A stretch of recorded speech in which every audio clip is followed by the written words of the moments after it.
Pag naka-iPhone. Mabango. Pag kumpletong ngipin, mayaman. Ano ang sign na mayaman yung kalaro mong badminton player? Pag aesthetic man naman, makakaki, gano'n. Kapag uma-appear siya sa raketa, gamit ito kasi ayaw niyang magasgasan. Pag kumpletong ngipin, mayaman. Nabagay, naka-beaners, no? May parking siya sa labas, may car siya.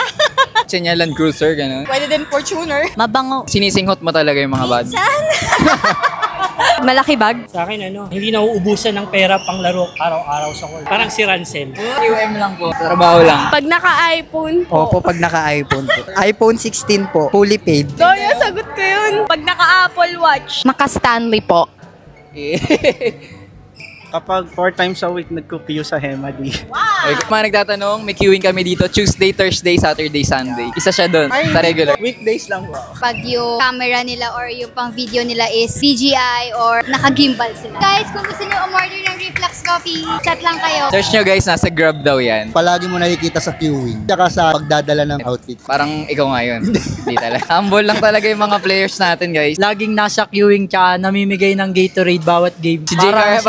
Carlo yun ah. Siguro pag mga gamit niya, magaganda. Mga mahal na gamit. Ano ulit yung gamit mo sir? Apex lang actually gamit ko. Ayan, pag mga naka-Apex daw yun. Kapag uwala yung tubigan niya, minsan 2-3 pa yung dala niya every session. Equipment niya, maganda yung racket niya, mamahal eh. Yung demeanor niya sa court, malinis tingnan.